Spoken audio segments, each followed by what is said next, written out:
Bonjour mes amis, que Dieu vous bénisse tous, qu'il bénisse vraiment. Je crois que lorsque les personnes écoutent, prêtent attention à la parole de Dieu, elles sont bénies parce que Dieu parle, Dieu enseigne, Dieu oriente, Dieu guide pour que les personnes, il donne la direction pour que les personnes puissent le suivre et moissonner les bons fruits. Voyez, nous sommes en train de parler du royaume de Dieu, le royaume de monde et le royaume de Dieu. Hier, nous parlions de Paul. Vous voyez que l'histoire de Paul reflète bien ce qu'était le royaume de ce monde et le royaume de Dieu. L'apôtre Paul était un féroce persécuteur de l'Église des chrétiens. Pourquoi persécutait-il l'Église? Pourquoi persécutait-il les chrétiens? Qu'est-ce qui le motivait à persécuter les chrétiens? Parce que les chrétiens vivaient sous la domination, la direction du Saint-Esprit, le royaume de Dieu. Et qui vit dans le royaume de Dieu, certainement, est persécuté par ceux qui vivent dans le royaume du mal, le royaume du monde, le royaume de l'enfer. Donc, l'apôtre Paul vivait dans le royaume de la religiosité. L'apôtre Paul vivait persécutant ceux qui ne voulaient que le bien. Et en contrepartie, lui, Paul, ne voulait que leur mal. Mais Paul avait quelque chose de bon que Dieu apprécie, qui s'appelle la sincérité. Paul persécutait le royaume de Dieu, le royaume des chrétiens. Pourquoi? Parce qu'il croyait avec sincérité dans le royaume dans lequel il vivait, le royaume de la religiosité, le royaume de la loi inflexible, œil pour œil, dent pour dent. Il avait appris cela depuis son enfance. Donc il était maintenant en train de vouloir que tout le monde vienne aussi à se soumettre à la loi de œil pour œil, dent pour dent. Donc Paul vivait dans le royaume des ténèbres, le royaume du monde, de la religiosité. Et quand il a eu sa rencontre avec le Seigneur Jésus, bien sûr qu'il s'est livré esprit, âme et corps. Et de persécuteur, il est devenu persécuté. Pourquoi? Parce que maintenant, il était inséré dans le royaume de Dieu. Et ses compagnons, là, de la religion, étaient encore dans le royaume du monde, le royaume des ténèbres. L'apôtre Paul, alors, a payé de sa propre vie le prix d'être dans le royaume de Dieu. Et le Seigneur Jésus a dit cela. Le Seigneur Jésus a alerté ses disciples à ce sujet. Il a dit, « Heureux serez-vous lorsque vous serez persécutés, haïs, diffamés, lorsque vous souffrirez d'injustice, heureux soit vous serez. Car c'est à cause de mon nom, c'est-à-dire à cause du Seigneur, je suis le roi des rois, a dit le Seigneur Jésus. En d'autres mots, il disait, je suis le roi, je suis venu dans ce monde donner ma vie pour ceux qui veulent la vérité, qui cherchent la vérité, qui sont sincères, bien qu'ils soient en train de vivre dans le mensonge, mais ils veulent la vérité. Je suis venu donner ma vie, donc pour entrer dans mon royaume, il faut nier le royaume du monde, le royaume des ténèbres. Je pensais encore il y a peu,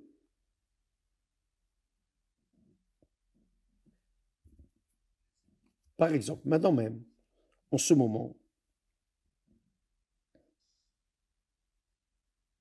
au Brésil, il n'est pas encore 3 heures du matin. Et c'est une heure, disons, difficile d'être réveillé. Les personnes sont en train de dormir, de se reposer, etc. Mais pour entrer dans le royaume de Dieu, pour recevoir le Saint-Esprit, qui est l'esprit du royaume de Dieu, il y a des personnes qui se lèvent avant 3 heures pour chercher Dieu. Et cela n'est pas une chose normale, ce n'est pas une chose commune, car qui a cet intérêt d'interrompre le sommeil pendant l'aurore, spécialement à 3 heures du matin, avant 3 heures, pour chercher Dieu? Qui, dans ce monde, dans le monde de tant d'offrandes, dans un monde de tant de plaisir, dans un monde où vous prenez votre téléphone, votre portable, que vous portez dans la poche, vous amenez à vous portez le monde dans votre poche, et chaque fois que vous ouvrez le portable, vous avez accès au monde entier, à toutes les informations de plaisir, informations de tout ce qui n'est pas bon du monde. Il y a aussi l'information bonne quand la personne s'intéresse à chercher la parole de Dieu, chercher les choses de Dieu, chercher à écouter la parole de Dieu. Donc, vous qui êtes connectés avec nous à cet instant, alors certainement que vous êtes en train de chercher le royaume de Dieu. Vous êtes en train de sacrifier le sommeil, le meilleur sommeil de la nuit, pour entrer dans le royaume de Dieu, pour écouter la voix de Dieu, recevoir des informations, des orientations, directions du Saint-Esprit. Cela est extrêmement important pour qui veut réellement recevoir le Saint-Esprit, le sacrifice. Le sacrifice. Paul sacrifiait, quand il était dans le royaume du diable, il sacrifiait pour le diable. Il voulait prendre les personnes qui étaient du royaume de Dieu et les tuer, les traîner, les emprisonner, parce qu'il était dans le royaume du mal, le royaume du diable, du mensonge, de la tromperie, le royaume de l'illusion, de l'hypocrisie.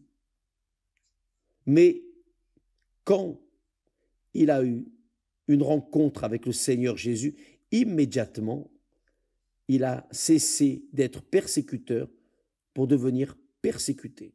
Maintenant, il était du côté des chrétiens et il souffrait les conséquences de ce qu'est vivre dans le royaume de Dieu dans ce monde. C'est quoi vivre dans le royaume de Dieu dans ce monde? Bien sûr qu'on va être haï, souffrir d'injustice, être persécuté, diffamé. La personne va souffrir. Ce sont les tribulations à cause de la foi. Ce sont les tribulations à cause de la foi dans le Seigneur Jésus. Ce n'est pas à cause des intérêts personnels. Ce sont des souffrances parce que la personne veut conquérir une meilleure vie. Non, ce sont des souffrances à cause de la foi dans le Seigneur Jésus, à cause du royaume de la lumière, à cause du royaume de Dieu. Et je voudrais que vous méditiez avec moi dans ce que nous méditions hier et écrivant au sujet du commencement du royaume de Dieu dans ce monde. Quelqu'un demandera, comment est-ce que Dieu a permis le royaume du monde, le royaume du diable? Dieu n'a pas permis. Dieu a fait le royaume de Dieu. Dans ma compréhension, et vous devez peser mes paroles, vous devez confirmer parole avec parole que je prononce, car je suis un homme soumis à des erreurs, des failles. Donc, confirmez ces paroles en relation au royaume de Dieu, car j'ai compris, dans mon esprit, j'ai compris que le royaume de Dieu a commencé avec la création des cieux et de la terre. C'est ce que j'ai compris. Vous allez comprendre aussi, voyez, au commencement Dieu créa les cieux et la terre. Les cieux et la terre, les cieux que Dieu a créés, c'est l'univers. Ce n'est pas le ciel où Dieu existe, où Dieu est, mais les cieux, c'est-à-dire le firmament. Il a créé le firmament, il a mis le ciel, le soleil, la lune, les étoiles et la terre. La terre. La terre était petite. Il a fait beaucoup de planètes. La terre est la plus petite. La terre, dans l'univers, la terre est comme un petit grain au milieu de tout le sable qui existe. La terre est juste un petit grain, mais Dieu a trouvé pour bien de faire son royaume sur terre. Quand il a créé les cieux et la terre, vous pouvez lire cela en Genèse chapitre 1 et chapitre 2. Les deux premiers chapitres parlent de la création. Dieu a tout créé parfait. Dieu a créé le royaume de Dieu sur la terre. Ça, c'est ma compréhension. Il a créé le royaume de Dieu sur terre. Il a créé la terre et sur terre, il a mis le royaume de Dieu. Le royaume de Dieu sur la terre était parfait. Vous pouvez voir, confirmer cela dans la Bible sacrée, chapitre 1 et 2, les deux chapitres de Genèse. Comme il a créé le royaume de Dieu sur la terre, qu'a-t-il fait? Il a mis un couple sur terre pour développer, pour grandir et se multiplier, pour que ce couple vienne engendrer une famille divine ici sur terre, parfaite, qui puisse engendrer des enfants et que ces enfants viennent aider Adam et Ève à prendre soin de ce monde, prendre soin de la terre. C'est écrit, en d'autres mots. Donc, tout était parfait, le royaume de Dieu sur terre. Tout était parfait. Sauf que Dieu a mis Adam et Ève comme ses morts-d'homme sur terre. C'est-à-dire, mort-d'homme est celui qui prend soin de la maison, de la propriété pour leur maître, le propriétaire. Dieu a mis Adam et Ève comme mort-d'homme de toute la création. Sauf que, tout le monde sait déjà, Adam et Ève, ont résisté à l'ordre de Dieu, car Dieu avait mis l'arbre de la connaissance du bien et du mal au milieu du jardin. Il avait dit de ne pas toucher à l'arbre ni aux fruits. Et ils ont désobéi à l'ordre de Dieu. Dans cet acte de désobéir à l'ordre, à la parole de Dieu, automatiquement, ils ont obéi à la voix du diable. Ce qui veut dire le suivant. Ils ont cessé de servir le Créateur pour servir le diable, Lucifer. Ainsi, Adam et Ève ont livré sur un plateau gratuitement à Satan la domination qu'ils avaient de toute la terre. Ils avaient la domination, c'est écrit. Lisez, chapitre 1, verset 28. Ils avaient la domination sur tout, Adam et Ève. Tout était parfait, tout était absolument parfait. Et Dieu leur a donné l'autorité, la domination sur tout le royaume de Dieu. Mais ils ont voulu être semblables à Dieu, connaître le mal aussi. Et ce que le diable voulait au ciel, son désir au ciel d'être semblable à Dieu, cet esprit, le diable l'a transmis à Adam et Ève, et ils ont voulu aussi connaître le mal. Car le bien, ils connaissaient, vivaient dans le bien, mais ils ont voulu connaître le mal. Et cela a été suffisant pour qu'ils soient expulsés du jardin d'Éden. Et évidemment, la terre qui était parfaite, qui était le lieu du royaume de Dieu, la terre a été maudite. Quand Adam et Ève ont péché, nous savons, la terre, leur origine qui est poussière, a été maudite. La terre était bénie. La terre s'est transformée et a été maudite. Elle a été maudite. Maudite. Dieu a parlé. À cause de toi, Adam, la terre est maudite. Elle sera maudite. Tu vas devoir suer pour manger le fruit de la terre. Donc la terre maintenant va produire des épines, des ronces, et vous allez souffrir. Et je ne peux rien faire, car vous avez décidé cela de vous-même. Le royaume de Dieu alors a disparu de la terre. Pourquoi? Parce que toute la terre était maintenant contaminée par le péché. Elle était sous la domination de qui? La domination de Satan. Car la parole que vous écoutez, cette parole est du bien ou du mal. Elle va vous conduire.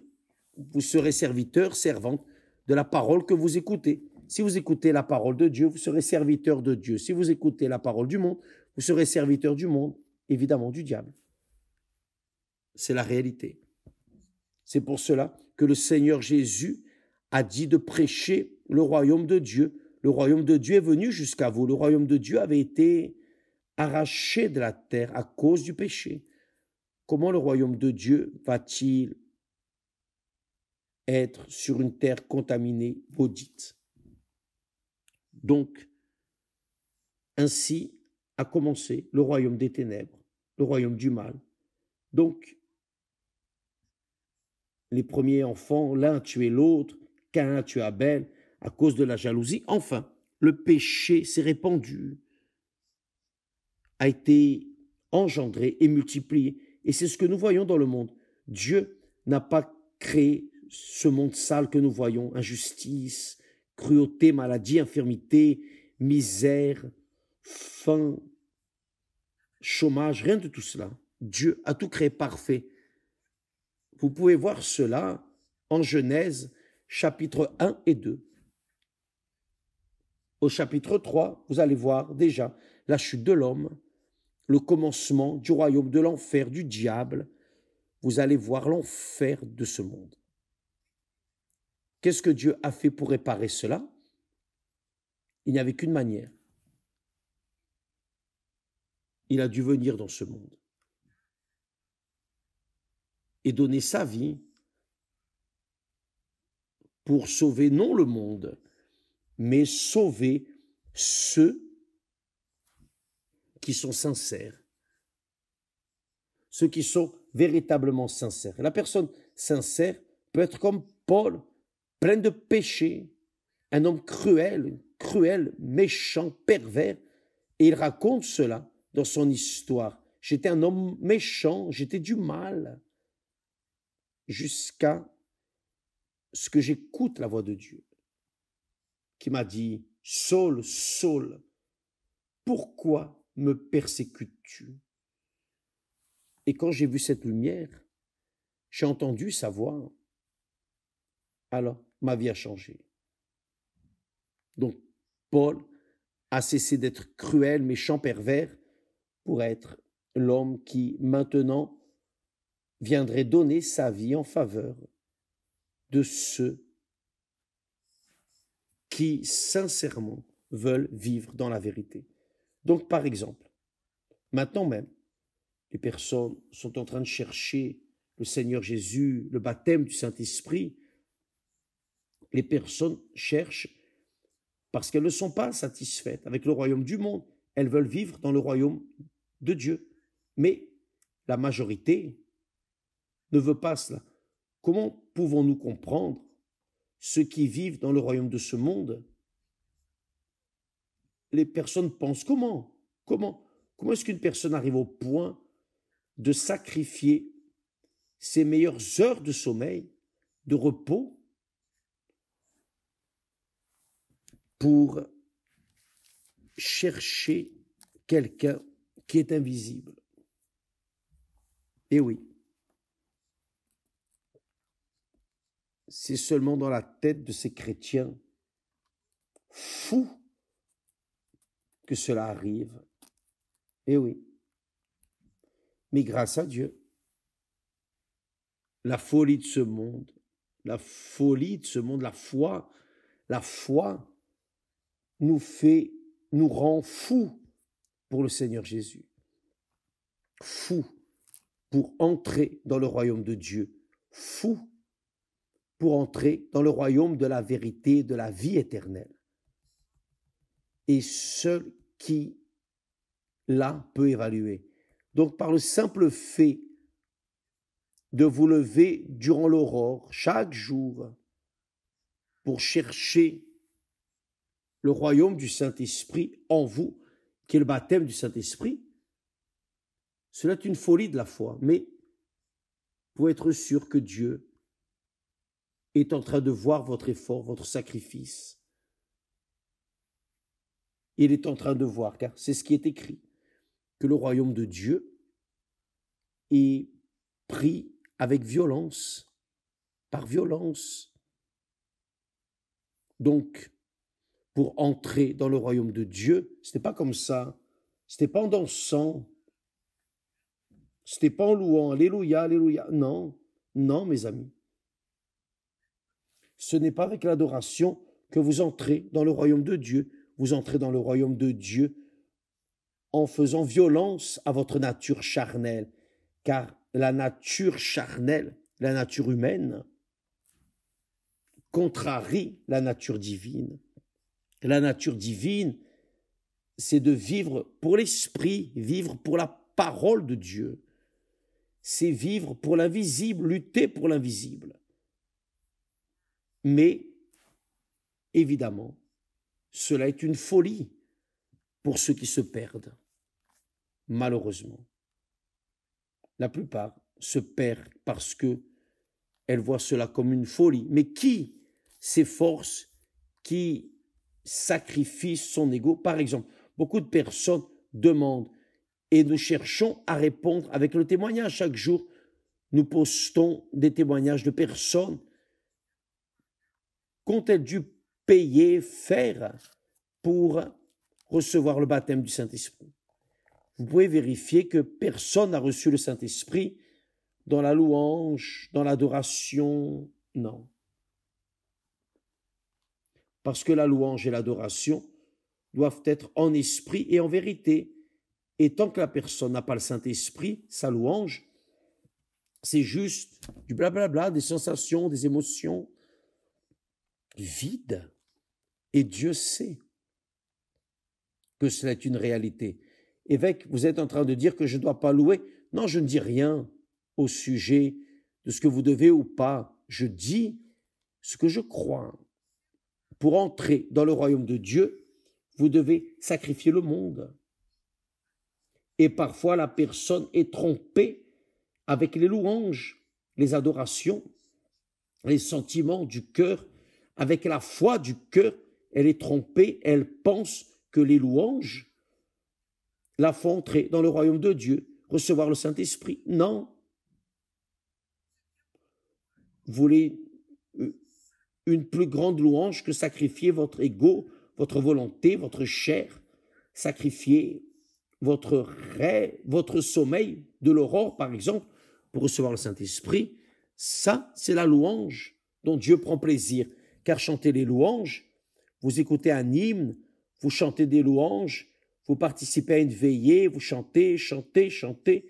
Après, vous sortez de la veillée au moment de la guerre où vous êtes dehors, en train d'affronter des guerres. Les louanges ne vont pas vous aider à vaincre ces guerres. Non, vous devez agir par la foi rationnelle, la foi qui n'a pas de sentiment, la foi où ça passe, où ça casse, où c'est, où ce n'est pas. Ça, c'est la réalité. Donc, mes amis,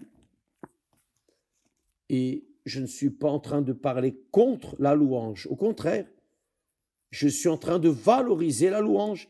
La louange doit être en esprit, en vérité. Le Seigneur Jésus a dit, mon Père demande des adorateurs qui l'adorent en esprit et en vérité. Esprit, c'est-à-dire dans la pensée, dans la conscience, et en vérité, en accord avec sa parole.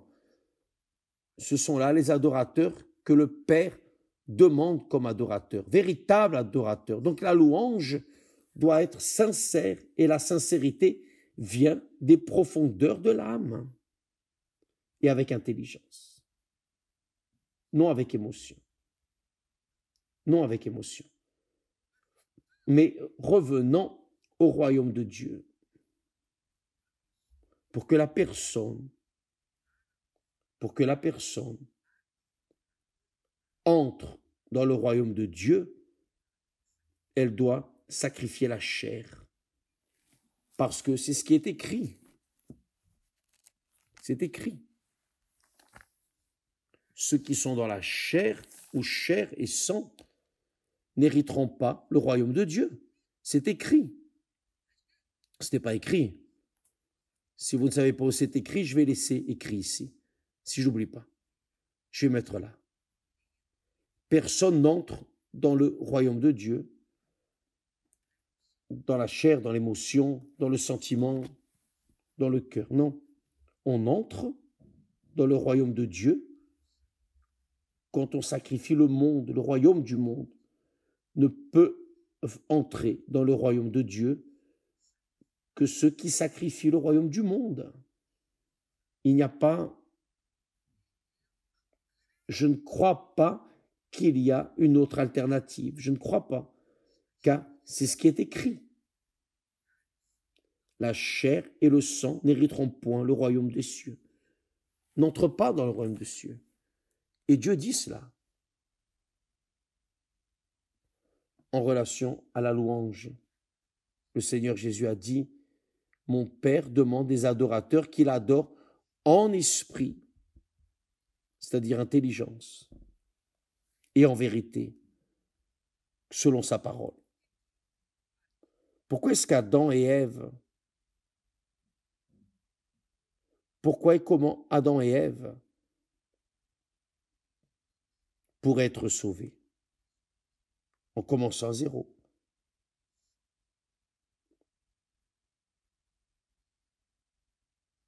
C'est seulement lorsqu'il croirait ou viendrait à croire dans le Seigneur et Sauveur Jésus-Christ par la foi.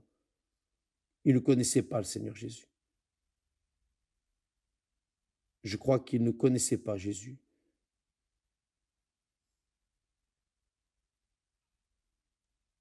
Car ils étaient âmes vivantes. Et c'est ce dont nous allons parler demain. Adam et Ève étaient des âmes vivantes. Et pour connaître le Seigneur Jésus, la personne doit être esprit, né du Saint-Esprit. Et cela est le miracle que seul le Seigneur fait, seul le Saint-Esprit, seul le Seigneur Jésus fait, qui naît d'eau, qui naît de la chair et chair, celui qui naît de l'eau et de l'esprit est esprit.